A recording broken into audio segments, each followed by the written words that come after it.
Hey, I'm Chuck Nice. I'm a stand-up comedian, and this is 11 Questions with me.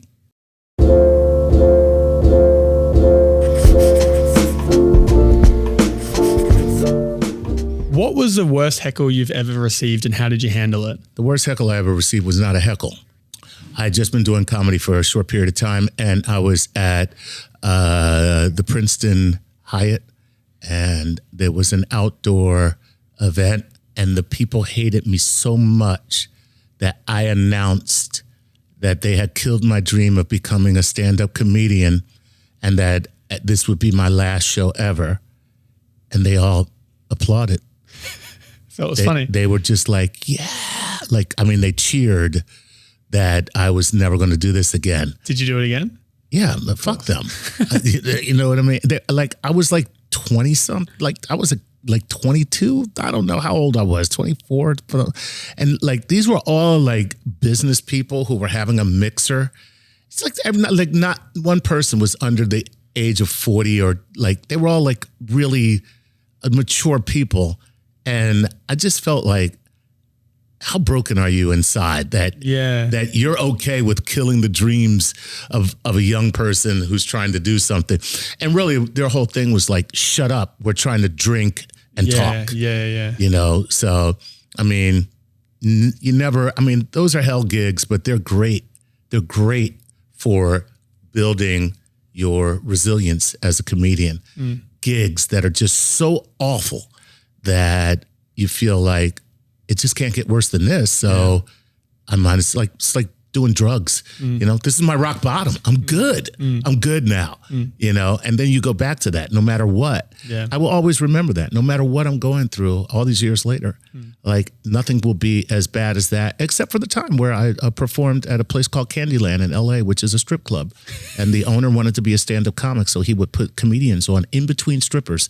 And that was the worst experience I ever had on stage. Because if you can imagine, if you could, dollars? Yeah, people were tipping me with bricks. They were throwing drinks and bricks. That was the tip. Let me share this with you. Yeah, share my drink with you. Yeah, but those two experiences I'll never forget, and it can't get worse than that. So I'm like, okay, you know, no matter if I have a bad show, who cares? I'm not at Candyland, or I'm not at the Princeton Hyatt. You know, so a full career of success fueled by spite. Yes. Let's go. Yes. Still burns deep within me, man. What has been the most memorable experience you've had as a comedian? The most memorable experience, I couldn't even tell you. They're all kind of the same. Seriously, they're all kind of the same. Regardless of how big the room is? Yeah, it doesn't make a difference. It's I think the largest theater I've ever played was 5,000 seats. And I killed. I closed on this bit that I used to do about having a threesome, and the people loved it, and everybody was cheering, and cheering for different reasons. Yeah, cheering not because because I was good, not because I sucked. But it still feels the same if I'm in a club here in New York City, and it's all about the connection. You know, that's what it's about. I used to do it because you just want to get better and better, and you're I'm so happy to be on stage. But then you're at the point where you reach a plateau, and you know that I'm probably as good as I'm ever going to be. Really? I hate to say that, but not really, because actually I don't want to tell. So I'm probably as good as I'm ever going to be. Reasons, I could be better, but the truth is that I don't work to be better as a comedian. That may sound crazy, but my therapist says it's because I never want this to be a job, and I don't feel like it's a job. That's great. I feel like it's a avocation or a hobby that I love doing, and I make a lot of money doing it. Yeah. You can't get better than that. Yeah, you want to keep that space. Right. Otherwise the spark dies. Right. And the truth is that, I could be better, and it would take a lot more. So here's the thing. To become an elite athlete, right?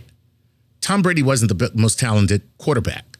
What made him elite was his work ethic. Yeah. The amount of time that he put into becoming this precision passer, knowing every defense, that takes so much time.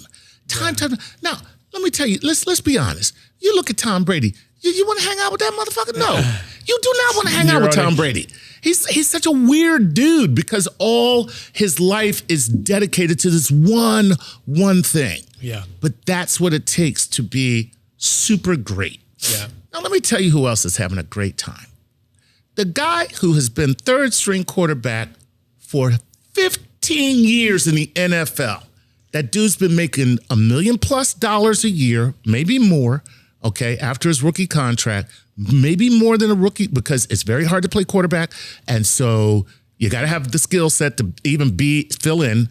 And so he's making $2, $3, $4 million a year for like 10 years, right? Somebody's giving you $40 million over 10 years to hold a clipboard. That is awesome to me. That's awesome. I don't want to be Tom Brady. I want to be that guy. Tom Brady gets hit. Tom Brady gets tackled. That dude, he doesn't have to wash his uniform when it's over.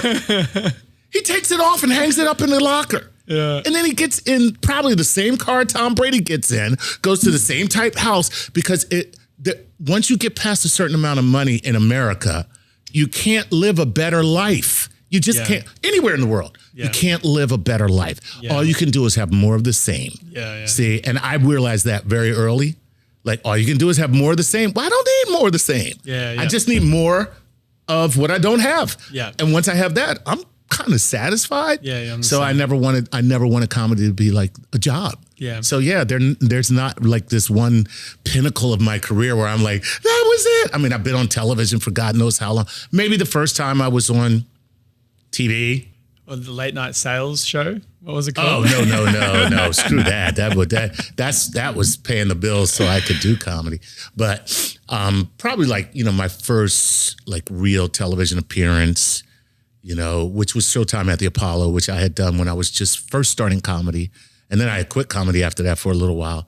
But yeah, I mean, that was like, oh my God. And I got a standing ovation. Yeah. Never been on television. First big stage I've ever been on. Standing ovation. Oh my God. And then guess what? The next time I did it, the same thing happened. And I was just like, oh God. And then I developed like a neuroses because I was waiting for failure to happen. Mm. And that freaked me out, caused all kinds of anxiety. But yeah, so yeah, I mean, maybe that's the most memorable, but they're all kind of the same. Fair enough. Well, I think you've answered this, but what's the weirdest place you've performed stand-up? Oh, well, you already heard it. The weirdest place I performed stand-up was on a lawn filled with goose shit for a bunch of 40-year-old business people on a Friday evening mixer. And they wouldn't shut up, and they were all standing around drinking, and they were like, why is this guy talking? Like, why are you talking? So yeah, that was terrible. Yeah. Terrible. That, and once again, the strip club, yeah. But the strip club, I triumphed. So the Hyatt was worse. Yeah. Because the strip club, at least you got to see tits. Well, yeah, that was great. And I also ended up being with one of the strippers that night, which was fantastic. But they say you laugh your way into the bedroom, right? What's that? They say laugh your way into the bedroom. Yeah, listen, you can laugh panties off of a lot of, like, women love to laugh. I hate to sound like a creeper pig, but let's be honest, like a guy with a sense of humor, even if he's not that good looking, is going to end up with some good looking women because they're entertained. Yeah. And, but yeah, the way I triumphed at Candyland was 4 comedians went before me. They all got booed off the stage and stuff thrown at them. When I came up, they started booing me right away. Before you would do your act, they would start booing. Yeah. And I was like, hey, we could do this the easy way or the hard way. The easy way is you shut up and just see if I'm funny or not. The hard way is I'm going to start taking off clothes, okay? And by the time I'm done my act, it's going to be nothing but dick in your face. And they laughed. That's pretty funny. They laughed. It's pretty funny. And then they shut up. And guess what? I was the only comedian who got my set done. You won the room over. I like it. Yeah, it was great. We can explore that later on for sure in a full episode. What was the moment where you realized you could be a full-time comedian? The very first time I did comedy. One of the people that I work with was just like, you should go down to the comedy club, man, because I have a friend whose son does it and he sucks. Like, and you would be great.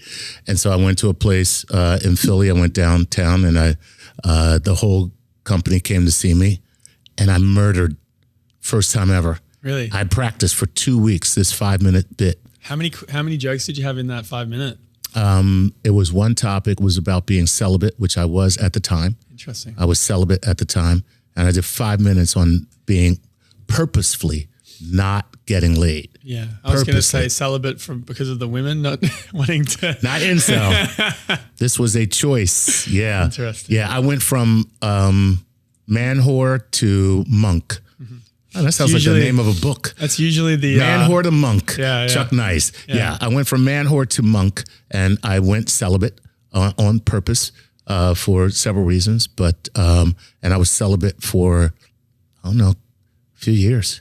Interesting. And we need to talk about that later as well. Yeah, a few years I was celibate, and that was my first comedy bit, all about that, and people loved it.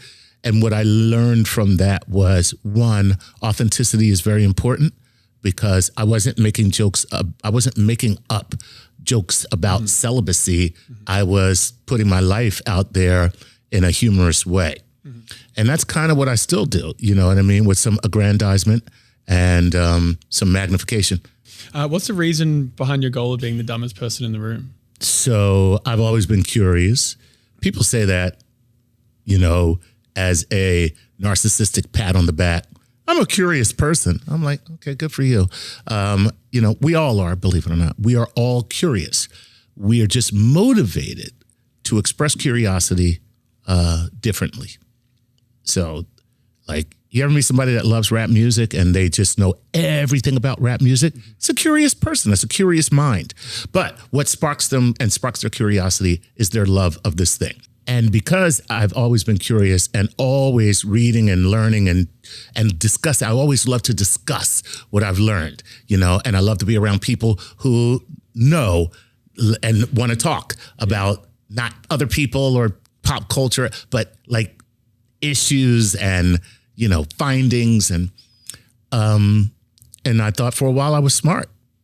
And then I started working on StarTalk about 15 years ago. Yeah. And hanging around Neil deGrasse Tyson, and everyone I work with is smarter than I. Yeah. Everyone. They are more knowledgeable. They are more accomplished academically. They are smarter. And I decided I was a dumbass. And the best way for me not to be a dumbass is to make sure I'm always the dumbest person in the room, so that I could glean from the people who are smarter. And I'll never not live that way. What's the best piece of advice you've ever received in relation to your career, and how did you apply it? Given to me by, and he probably won't remember this, Jay Leno. I was headed to New York with a bunch of comedians. One of them said, "Hey, that's Jay Leno." And I was like, "Shut up." He was like, "That's Jay Leno." I don't know why Jay Leno was standing on a corner in Philadelphia, but he was. And we jumped out of the car and asked him, "What's the best advice you can give us?" And he said, and then he said, "Stay in the game. Everybody gets a chance. And never get mad if somebody steals a joke. It means you can write and they can't." Yeah. Those were the two things he said. Lived by them ever since. Yeah. Ever since. And he's probably the most successful comedian ever, believe it or not. People think he's not the most popular. He's not the most, you know, well-known or celebrated, but successful, probably Jay Leno. Because he's only done stand-up comedy. Yeah. That's it. Yeah, I like that. That people stealing your ideas means that you can make good ideas. That's and then you can always make more new good ideas. That's right. They can't. Yeah, that's because they're taking the ideas. Exactly. So those two pieces of advice were amazing. And thanks, Jay Leno. I'm sure you don't even remember this. It was so many years ago. I know, but you have no idea. And that's why whenever somebody tries to talk to me, if I'm on the street and they're like, "Hey man, I love you," or whatever, like I always say hello. I always talk because guess what? That's what he did. And it changed my life. Yeah. So you never know what effect you're having on people. And I'm sure he has no idea that happened. Yeah. Because Lee Morgan was the guy who approached him and said, "Hey man, we're 4 comedians. We're on our way to New York City right now to do comedy. Give us some advice. What's the best advice?" That's how it happened. What's one of the nicest things someone's done for you? Oh, so many people. Yeah. It's why I'm here right now. I don't know you. You know how many people ask me to do a podcast every week? And I'm like, sorry, I can't. But a friend of mine said, hey, you got to do this podcast.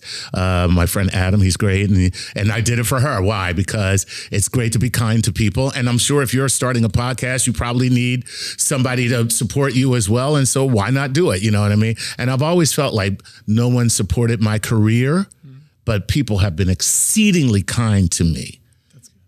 Kathy Lee Gifford, very, very kind person across the board, wonderful person, very nice to me, helped me. She doesn't even know that I know she helped me, but she did. Okay, did some things behind the scene and very nice. You did never bring it up? Never brought it up. Interesting. Never said I did that for you, but I found out. Interesting. Yeah, I love people like that. I do it all the time. Whenever I can help somebody, I can. And I never go and tell them, oh, I just helped you. Neil deGrasse Tyson, extremely supportive of me.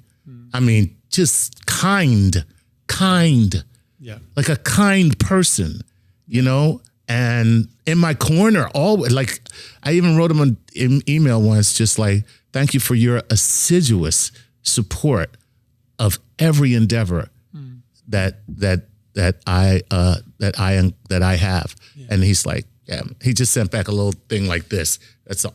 That's it. You know, but yeah, Neil, the StarTalk family, Helen Matzos and all the producers, very supportive of me. Yeah. You know what I mean? Just kind and like not, you know, it's not that, oh, I'm Chuck Nice. No, because they do stuff that they don't have to. And that to me says, you know, that, you know, a lot of the comedy club staff that I work with, everywhere that I work, like all the clubs, they're really nice to me, you know, which makes me feel good. Yeah. Because they see every comedian. Yeah. And for them to treat me, you know, with this kind of deference, respect, and, you know, like to give me this space lets me know that, you know, it makes me feel special. Yeah. So many people have been like exceedingly great. I'm very fortunate. I never look at myself like I did this. Yeah. So many people are like that. Yeah. And it's like, you're such an idiot. You're such an idiot. You're lucky is what you are. Yeah. Somebody helped you. Yeah. Nobody does anything on their own. No, not at all. You know? So I'm very aware of that. Yeah. Was there a big pinch me moment with an interaction with somebody that you're a big fan of?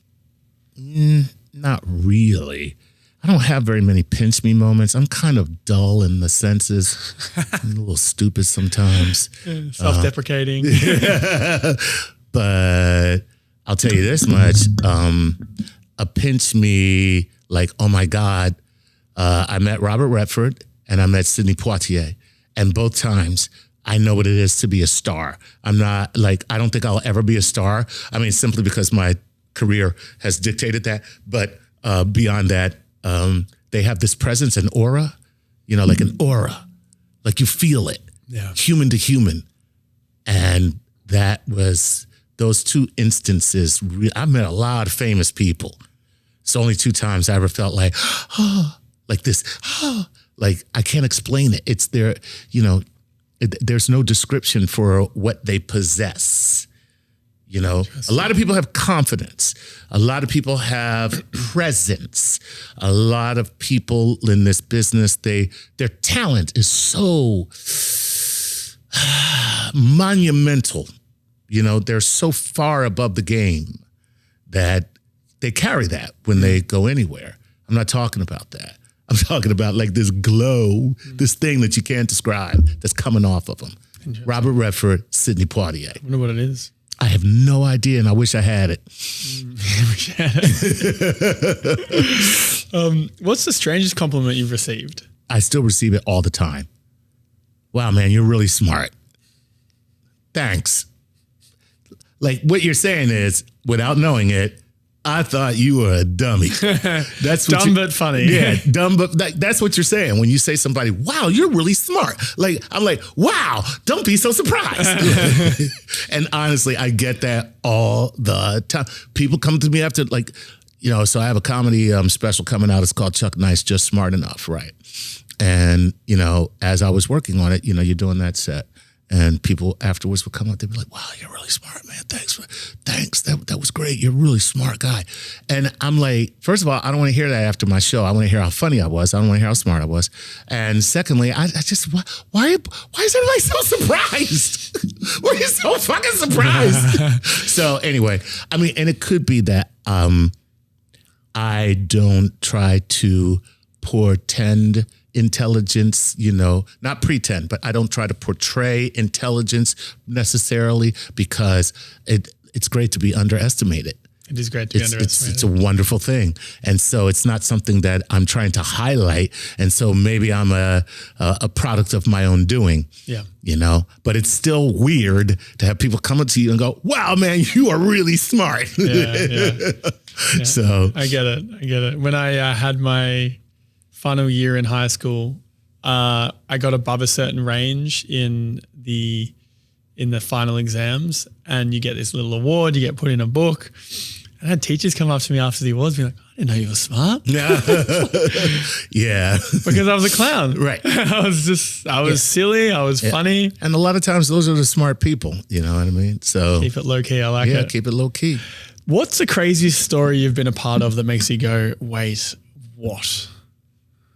That makes other people go, wait, what? Makes you still go, wait, what? I got drunk one night in college, and I climbed in the back of a pickup truck with the Confederate flag, and I was like, all right, take me home.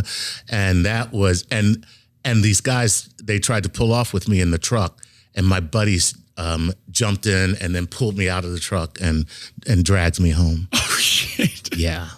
Damn. Yeah. All right, well, we'll wrap it up there, and I'll see you on the other side. Yeah. Cool.